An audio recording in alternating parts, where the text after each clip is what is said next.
Bismillahirrohmanirrohim. 5 Ghazwatu Badril Kubro. Ari ieu eta perang Badar Kubro. Ghazwatu Badril Kubro ari perang Badar Kubro. Hiya eta ari itu Badar Kubro eta al-furqanu al-furqon hartosna ngajadikeun dalil. Alladzi anu a'aza anu tos ngagungkeun saha Allahu Gusti Allah bihi ku itu ladzi al-islama kana Islam. Wa rafa'a jeung ngangkatkeun Gusti Allah manarahu kana cirina itu Islam. Wa tamasa jeung mupus Gusti Allah asyirkat kana pamusyrikan. Wa kharraba jeung ngaruntuhkeun Gusti Allah arkanahu kana akarna itu syirkun. 2 Wasababuha jeung ari sababna itu Ghazwatu Badril Kubro eta anna Rasulullah saenyana Rasulullah sallallahu alaihi wasallam kharaja eta kaluar Kanjeng Nabi liyang tarido karena rek megat Kanjeng Nabi ngiron kana hiji rombongan di Quraisyin ti urang Quraisy rojiatan anu baralik itu urang Quraisy minasyami ti nagara Syam. Wa kana sareng bukti mahu saratana Kanjeng Nabi saha salasumiati wa salasata asyara 313 naonana rajulan tentarana.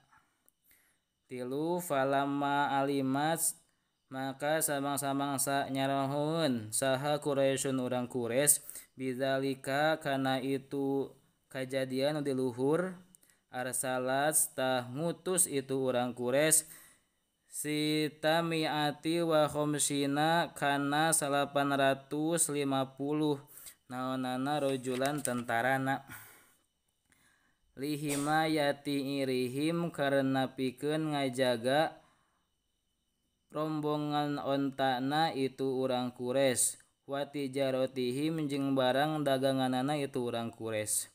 Pasaro tuluy nyerang ilaihim ka itu urang Quraisy saha ar-rasulu Kanjeng Rasul biman sarta jalma ma'ahu anu tetep man sarta Kanjeng Rasul. Wa qatala jeung merangan Kanjeng Rasul hum ka itu urang Quraisy qitalan syadidan kalawan perang anu pohara anu campuh. Wa ayyada jeung nguatan saha Allah Gusti Allah al-muslimina ka pirang-pirang jamaah anu Islam bil malaikati dikuatan ku pirang-pirang malaikat. Panhazama tuluy narima kabur saha al-musyrikuna jalma anu musyrik pirang-pirang jalma anu musyrik. Wa tabi'a jeung nuturkeun hum ka itu musyrikun saha al-muslimuna pirang-pirang jalma anu Islam yaktuluna maraehan itu si muslimin wa yasiruna jeung narawan itu muslimin. Fakutila tuluy dibunuh minhum minal musyrikina ti jalma anu musyrikin saha sab'una 70 naonana rajulan tentarana minhum tetep ti sapalihna itu sab'una teh Abu Jahlin ari aya Abu Jahal.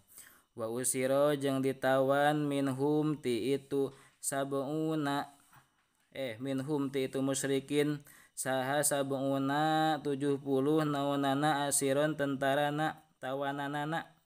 Fakutila tuluy di maotan minal wa kutila jeung di maotan minal muslimina ti pirang-pirang jamaah anu Islam saha arba'ata asyara 14 urang naonana rajulan tentarana.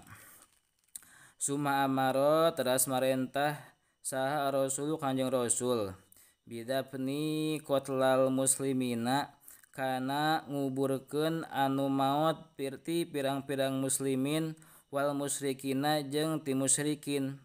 Waraja'a jeung muli Kanjeng Nabi ilal Madinati ka Madinah. Walama qoroba jeung samang-samangsa caket Kanjeng Nabi ha ka itu Madinah ketalaqots mapagkeun hu ka Kanjeng Rasul saha al walaidu pirang-pirang budak bidufufi kalawan mawa genjring yung sidna anu nyaranyi itu walad aulad tola al badru alaina kana lapad tola al badru alaina. Genep bu ista diutus Kanjeng Nabi bu ista diutus anjeun Muhammad bil haqi kalawan hak bener wal adli jeung adil. Waqafa cicing saha ar-rasulu Kanjeng Rasul fi gozwati badrin dina waktu perang Badar bi kodibin sarta nyandak itek piyadihi dina panangana Kanjeng Rasul. Pamaro tuluy ngaliwat Kanjeng Rasul bisawadin kasawad bin Goziyah wa huwa bari ari itu sawad teh eta khorijun anu kaluar itu sawad minasofi tina jajaran. Fadoroba tuluy neunggel Kanjeng Nabi hu ka itu sawad bil kodibi ku itekna Kanjeng Nabi pi batnihi dina patuanganana itu sawad. Wa qala jeung ngadawuh Kanjeng Nabi lahu ka itu sawad istaqim kana lapad istaqim kudu ngalempengkeun anjeun ya sawadu he sawad. Faqala tuluy ngucap itu sawad auja'ta lapad auja'ta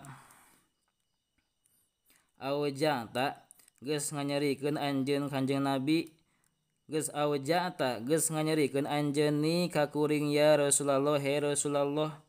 Wa qad bu'ista bari nyata diutus anjeun bil haqi kalawan wa bener wal adli jeung mawa kaadilan. Fa akid maka kudu mere ngabales anjeun ni ka kuring bin nafsika tina diri anjeun. Pakasapa tuluy mukakeun saha ar-rasulu Kanjeng Rasul sallallahu alaihi wasallam an batnihi tina patuanganna Kanjeng Nabi. Wa qala jeung ngucap Kanjeng Nabi ngadawuh Kanjeng Nabi istaqid lapad istaqid kudu ngabales anjeun ya sawadu he sawad. Fatanaqo tuluy ngarangkul hu ka Kanjeng Nabi saha sawadun sawad. Wa qabbala jeung nyium itu sawad batnahu kana patuanganna Kanjeng Nabi. Wa qala jeung ngadawuh alaihi jeung ngucap jeung ngadawuh saha alaihi salatu wasalam Kanjeng Nabi Muhammad sallallahu alaihi wasallam ma hamalaka kana lapad ma hamalaka ma kana naon hamala ngajurung ka anjeun alaiya ka kuring ala dalika gitu ala dalika kana itu qobala batnahu. Faqala tuluy ngucap itu sawad ya Rasulullah kana lapad ya Rasulullah he Rasulullah aradatu ngamaksud kuring ayyakuna kana yen bukti akhirul ahdi dina tungtung hirup kuring ayyamasa yen antel jildi kana kulit kuring naon jilduka kulit anjeun. Fadaa tuluy ngaduakeun lahu ka itu sawad fadaa tuluy ngaduakeun Kanjeng Nabi lahu ka itu sawad bi khairin kana kaalusan.